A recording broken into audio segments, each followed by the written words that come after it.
Olá pessoal, boa tarde, tudo bem com vocês?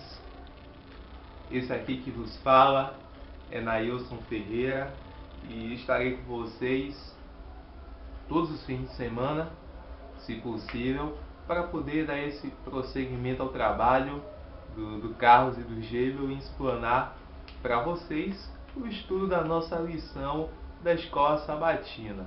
Então hoje, meu abraço especial vai para o Carlos e para o Gêvel. E no fim de semana que vem continuarei com a minha série de abraços especiais. Pois bem, eu sou adventista, nascido e criado aqui em Salvador, Bahia. E na igreja eu exerço a função de pregador.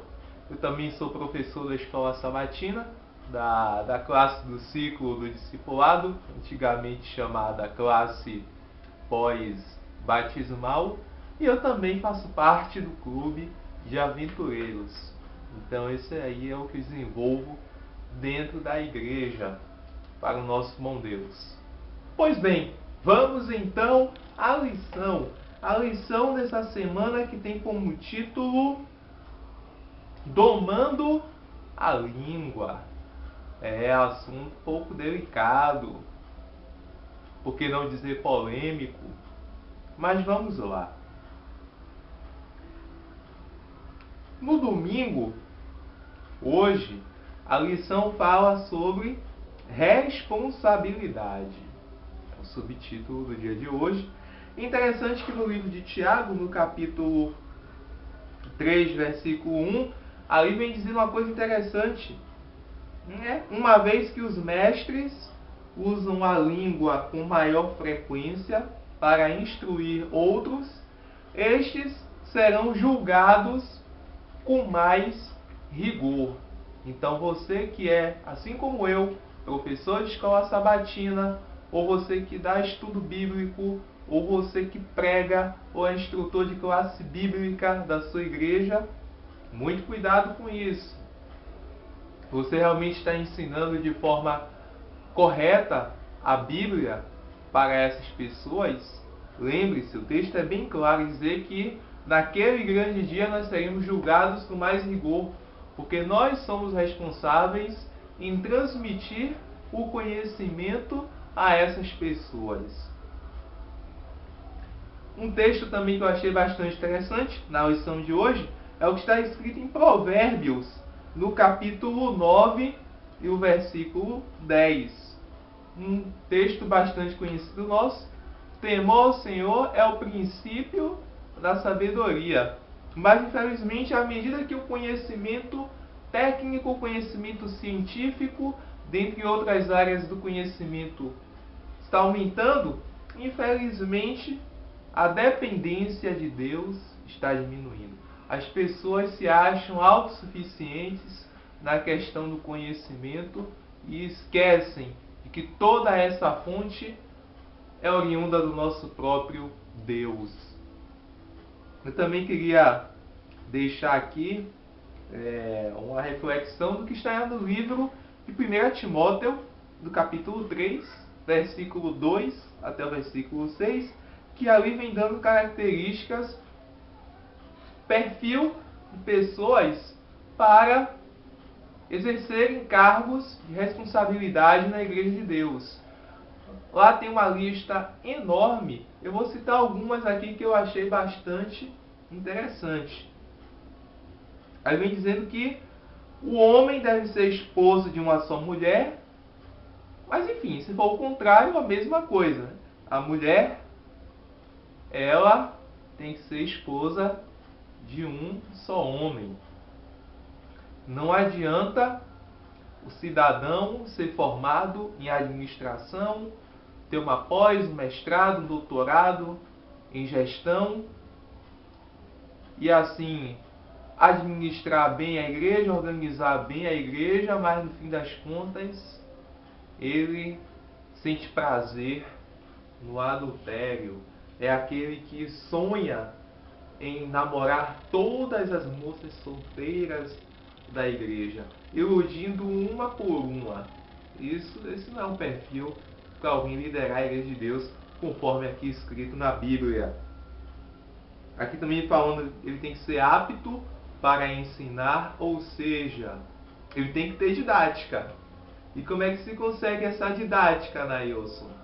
Simples, participar de treinamentos. Treinamentos de professores de escola sabatina, treinamento para instrutores de classe bíblica. Sempre que ele disponibilizar treinamento, essas pessoas devem estar lá. Uma outra coisa também, essa aqui é fantástica. Inimigo de contendas. Não se pode admitir um líder de igreja designar para ele uma grande responsabilidade se ele é leve trás. Se ele gosta de uma picuinha, de uma fofoca, isso é inadmissível. É inadmissível. E no versículo 6, tem uma palavrinha que eu achei interessante e eu fui pesquisar naquele livro que todo mundo considera o pai dos burros, o dicionário, neófito. Você teve a curiosidade em saber o que significa a palavra neófito? Pois bem, a palavra neófito refere-se àqueles irmãos recém-convertidos, recém-chegados na fé, e que muitas das vezes a igreja designa para grandes cargos. E infelizmente eu tenho um relato na minha igreja, ele é triste. Uma certa vez um irmão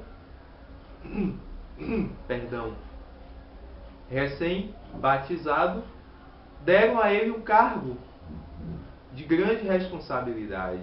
Enfim, ele desempenhou o cargo até o fim do ano, quando se reuniu a comissão para eleger as novas pessoas para o ano seguinte. Colocaram outra pessoa no lugar dele, ele não aceitou e infelizmente se afastou da igreja. Quero aqui abrir um parênteses para que vocês orem por esse irmão. Fecha parênteses. Mas enfim, essas pessoas não podem deixar que a responsabilidade suba a cabeça, o poder suba a cabeça. Tem que tomar cuidado com isso. Eu queria deixar aqui com vocês uma frase, ela não está na lição, mas está no primeiro filme do Homem-Aranha, não sei quantos assistiram, aonde o avô, ou é o tio, não lembro bem, do Peter Parker, que é o Homem-Aranha, quando ele está se descobrindo como Homem-Aranha, o avô dele, o tio, fala alguma coisa desse tipo aqui. Grandes poderes trazem grandes responsabilidades. As pessoas que almejam ter responsabilidade na igreja, é óbvio, elas terão poder, mas junto com esse poder vem a responsabilidade. Não adianta apenas querer ter o poder. A responsabilidade vem junto com o poder. É como se ambos fossem casal. O poder casado com a responsabilidade. Pois bem, essa foi a lição de hoje, domingo. Vamos passar para a lição de amanhã, já antecipando aí de brinde para vocês. Tem como subtítulo o poder da palavra. Muitos dizem a palavra tem poder, e isso é fato. A própria Bíblia diz. Nessa lição de segunda é interessante que ela tem muitos textos bíblicos, então eu não vou recapitular todos, vou recapitular aqueles que eu julguei serem os principais. Mas desculpa, minha voz não está muito boa. Hoje eu já dei 2 aulas particulares, aí a voz já está um pouco falha. Mas enfim, vamos continuar. Uma coisa interessante é que tem algumas coisas aqui que puxam outras, que eu captei aqui na lição. Na lição de segunda-feira, amanhã, falando que o pensamento puxa a palavra, que puxa a ação. Mas com certeza você conhece alguém que primeiro fala e depois pensa. E isso é um grande problema, causa muita confusão, causa muita discórdia. Então, lá aqui o meu apelo a que essas pessoas que, se elas têm esse costume, que façam uma autoanálise, para que vocês, de fato, venham a perceber que isso é um erro. Porque quando nós primeiro falamos e depois pensamos, as palavras proferidas, elas são impulsivas e não racionais. E isso pode machucar alguém, pode ferir a alguém. Em Deuteronômio, no capítulo 6, vem falando sobre a questão do ensinamento às crianças. E isso é muito importante, é muito interessante. Eu sou suspeito para falar sobre isso, porque afinal de contas eu faço parte do departamento dos aventureiros, que trabalham diretamente com as crianças, e as crianças são espelho dos pais. Se porventura a criança vive num ambiente onde ela ouve muito palavrão, naturalmente ela irá reproduzir esses palavrões, ainda que ela não saiba que isso é um palavrão. Ou vamos para o outro lado. Se a criança costuma viver, ter uma família, costuma falar um português muito rebuscado, ela naturalmente irá reproduzir essa conversação, essas palavras, ainda que ela não saiba o significado. Uma outra coisa também interessante é que as crianças são muito sinceras. Elas proferem palavras sinceras. Então, muito cuidado se for conversar com uma criança. Ela não vai refletir se aquilo que ela for falar de sinceridade vai me machucar, vai lhe ofender, vai lhe ferir ou não. Elas falam realmente o que pensam, que dão na telha e ponto final. Aí em Deuteronômio 23, ali Deus vem falando para as pessoas guardarem as suas palavras e executarem. Infelizmente vivemos num mundo onde as pessoas muito falam e pouco fazem. Não vou citar aqui categorias, mas enfim. Deus quer que sejamos pessoas de palavra, ou seja, falar e cumprir. Não somente falar. E para concluir, eu achei também muito interessante o texto de Romanos, no capítulo 10, do versículo 6 a 8, que está aí na sua lição. Ali vem falando sobre a questão da justificação. Mas o que é que tem a ver isso com o poder da palavra? Pois bem, o versículo você lê aí, mas na explicação, a fim de encontrar a justificação que é realizada pela fé, e tão somente pela fé, não é preciso subir ao céu, nem descer ao inferno. Uma vez que Cristo veio, ressuscitou e oferece essa justificação para cada um de nós. Essa foi a palavra pregada por Paulo.